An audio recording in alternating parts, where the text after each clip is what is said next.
Chair Newton, I'm Representative Mark Weens, representing the good people of Washington County, and I move House File 4038, the congressionally chartered veteran service organizations exempt from property tax for consideration and referral to the Tax Committee. Thank you, Representative Weens. If you'd like to explain your bill, please. Yes, sir. This bill is being carried in the Senate by Senator Mitchell. It is one of the top priorities of the Commander's Task Force. In this bill, there is no cost to the state. However, there will be some costs that will have to be absorbed by the counties in a loss of revenue. It does, the House File does abide by one of our important pillars in this committee, and that is to help our American Legions and VFWs survive and be viable in this post-COVID season.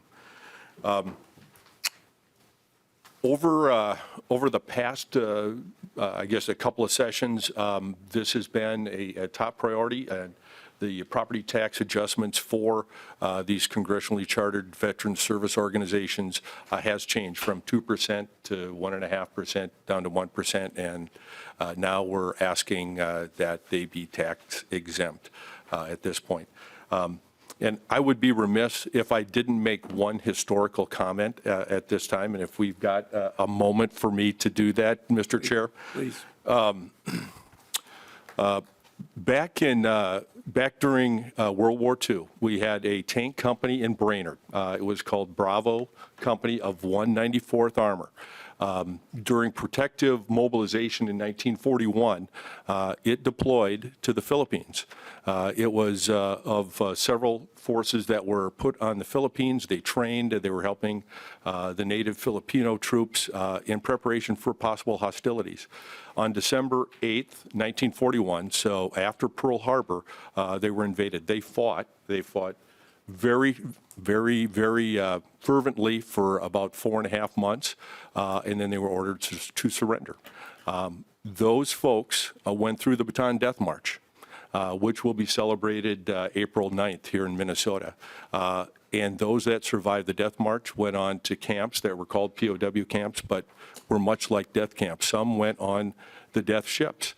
The survivors, after almost 4 years of captivity coming back to Minnesota, were the prime people building their lives back, their careers, their families, joined these veteran service organizations and populated them here, not just in the state of Minnesota, but across the country. They found that these veteran service organizations helped them in their camaraderie with those that had the same type service experience. As well, it was therapy. Maybe after a couple of beers, the therapy got better. So at this time, I've got a couple of witnesses here, and I'll go on to Dr. Jericho. Yes, greetings, Mr. Chair and members. I'm Dr. Christy Jano. Before I go any further, I want you to know that this bill, HF4038, is wholeheartedly supported by the 8 organizations of the Minnesota Commander's Task Force, which represents tens of thousands of Minnesota veterans in our combined memberships among the American Legion, the VFW, the Disabled American Veterans, the Paralyzed Veterans of America, the Military Order of the Purple Heart, AMVETS, Marine Corps League, and the Jewish War Veterans. They have been working on this issue for years. I'm here with Commander Paul Hassing of the American Legion. We have our department adjutant, Mike Maxa, here, and a contingent of Legionnaires both to my side here and behind me. Representative Weens and this impressive slate of bipartisan authors, thank you for introducing this bill. In my opinion, it is one of the most important issues on both the CTF and the Legion's platform this year because we've seen a disturbing amount of our posts losing their buildings. Many 501c3 nonprofit organizations receive property tax exemptions after qualifying through their county assessor. Veteran service organizations often have other designations such as 501c4 or 501c19. We're asking for access to the same nonprofit property tax exemptions provided to 501c3 nonprofits. And congressionally chartered veterans service organizations, in case you didn't know, do have a federal requirement of reporting their volunteer and charitable efforts directly to Congress annually. And because of that accountability, it does make sense for them not to pay property taxes. There are a handful of states that provide the same benefit as a recognition of the good veterans service organizations do for their communities, and Minnesota really should be among them. As a side benefit, a zero tax measure would clear up much of the confusion city and county assessors statewide have regarding veterans post and tax laws. People make assumptions about our buildings that they're just bars or restaurants or places to gamble, and that's just not true. So much more happens in our buildings. We have our post meetings there where our membership decides which local organizations to donate proceeds from charitable gambling. In this manner, we prop up small local nonprofits providing important community services, including youth sports, addressing food insecurity and homelessness, and funding public safety equipment for our cities, such as fire trucks. These are important gaps filled that federal, state, and local government can't address. And our halls are places where people gather for birthday parties, celebrations of life, and weddings. In small towns, our posts are the only option for some of these gatherings. Every year, my post in Osseo holds a Santa event where area children can come to have a free breakfast, receive a free toy, and get their picture taken with Santa and Mrs. Claus. Hundreds of children came this year, and it was clear to me that this event has become a public service. Post homes can be important meeting places to get business done to help veterans. For my day job, I'm an assistant county veteran service officer, and I've met homeless veterans there to counsel them on their housing programs, calm an anxious spouse of a veteran and make an application to veteran homes, or meet veterans to discuss VA benefits claims at these posts. The American Legion Department of Minnesota has a total of 531 posts, but more than half of our posts already do not have buildings. 260 of our posts have buildings with bars and restaurants, and of these, several are struggling and at risk of closing in the near future. So with me, there will be a couple members representing some of those posts. So my final question to you is how many more communities will need to lose their gatherings for charity fundraising and activities before we provide relief to them? Thanks again for hearing this bill, and I will yield to my colleague here. Thank you, Dr. Janigo. Sir, if you'd identify yourself for the record, please. Richard Ward, Commander, 5th District, American Legion, Department of Minnesota. Good. Mr. Ward, if you'd go ahead. Thank you very much for inviting us here this afternoon. You have before you my written testimony, Dr. Jango's written testimony, and her comments today. I will use that as a platform for my remarks this afternoon. Most Legion posts chartered before 1940 were named in honor of veterans who lost their lives of combat during World War I. Wold Chamberlain American Legion Post 99 honors two local veteran pilots, Ernest Wold and Cyrus Chamberlain. Wold Chamberlain Post 99 is celebrating their 90th birthday in the city of Minneapolis. They are the quintessential example of an American Legion post with volunteers servicing the needs of their veterans and the surrounding neighborhood. They are an institution in South Minneapolis, and they are woven into the fabric of the community. Minneapolis has a current population of approximately 424,000 residents. It only has two American Legion posts in Minneapolis, one of which is Wold Chamberlain Post 99. Throughout all of your deliberations of this issue at hand, I assume you've been exposed to research, statistics, spreadsheets, PowerPoint explanations of the current state of affairs with the American Legion Minnesota. Undoubtedly, each one of you has formed an opinion, personal opinion. In your mind's eye, you may hold a portrait of what you believe to be the typical American Legion post. Perhaps you visualize a modern club with robust income streams, live music, full dining room, electronic pull tabs, and the like, bristling with activities in a festive environment. For sure, there are some of those posts. Wold Chamberlain Post 99 is not one of those posts. They are housed in an old church in South Minneapolis neighborhood where they go about the business of the American Legion supporting our veterans as they have done for the past 90 years. I propose an alternate learning opportunity for you to consider in your familiarization of the state of the American Legion Minnesota. I personally invite each one of the members of the committee to a pancake breakfast this coming Sunday at Wold Chamberlain Post 99, 5600 34th Avenue South, Minneapolis, 8:30 to noon. And if I am there, I'll give you a tour of the post, and that won't take very long. You will witness football players from Minneapolis Roosevelt High School busing dishes to earn funds for their athletics program. You will see the salt of the earth American Legion family members volunteering their time and efforts to support their mission.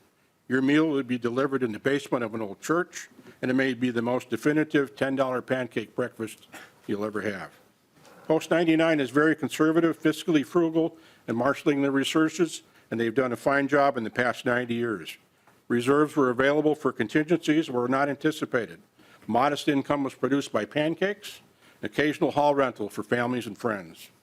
COVID-19 stopped the hall rental, income ceased. Reserves were in place to help ongoing expenses, but dropped to alarming levels. Post 99 did everything within their power to ensure their survivability. This property tax issue of approximately $13,000 per year is an extremely difficult burden for them to negotiate, and they're holding on as best they can. The resolution of the property tax issue is both urgent and important to veterans organizations across Minnesota. There are more post 99s out there than you can imagine, and they are all under duress. If your deliberations prolong for 6 months, 12 months, 18 months, the final resolution may be too late for many of them, including Will Chamberlain post 99. Perhaps there's a way to defer, temporarily suspend, or in another fashion, relieve these important institutions of their current tax liability burden until this issue is finalized. The Will Chamberlain posts may live to see another day. Once they're gone, they're gone. Thank you. Thank you, Commander White. Sir, if you'd identify yourself for the record, please. My name is John Weiss. I am the state commander for the Sons of the American Legion, although I am not here to represent them. Members of the committee, Mr. Chair, I am a member of Arcade Phelan American Legion Post. We are the last home post in the city of St. Paul. In other words, we are the last building of the Legion in the city of St. Paul. Our building hosts many, many neighborhood events. We rent our hall out. We also donate our hall for civic events. The junior ROTC at Johnson High School, for example, celebrations of life in the neighborhood. Up until COVID, we hosted the National Night Out in our neighborhood. We are very civic, responsible in our neighborhood.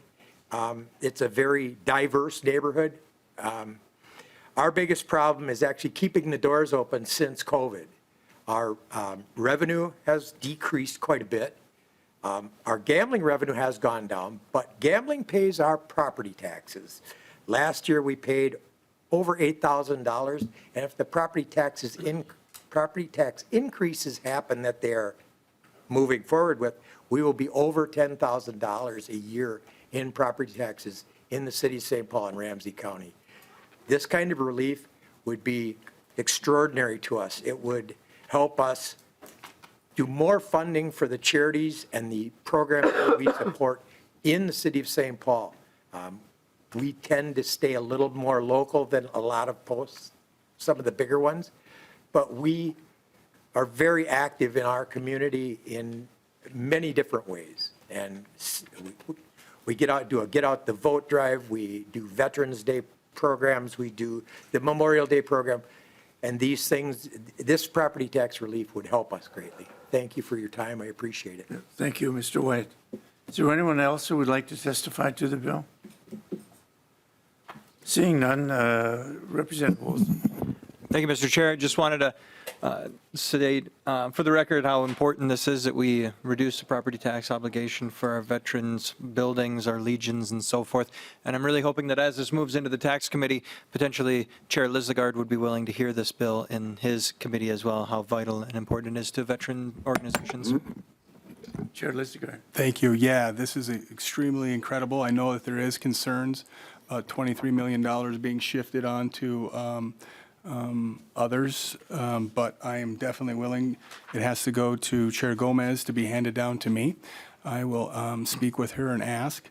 I'm also supportive of the gambling bill that would reduce your taxes across the state of Minnesota by $40 million. And part of that bill that I'm carrying would also allow all these organizations, VFWs and American Legions, to spend more of your money to be able to take care of your facilities. So there's multiple paths for us to be able to help. That's what I'm committed to doing. Thank you, Chair Lizagard, for the comments and the advertisement for your bill.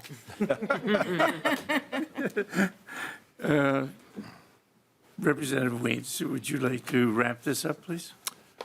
Thank you, Mr. Chair. I appreciate the testimony of the witnesses here today.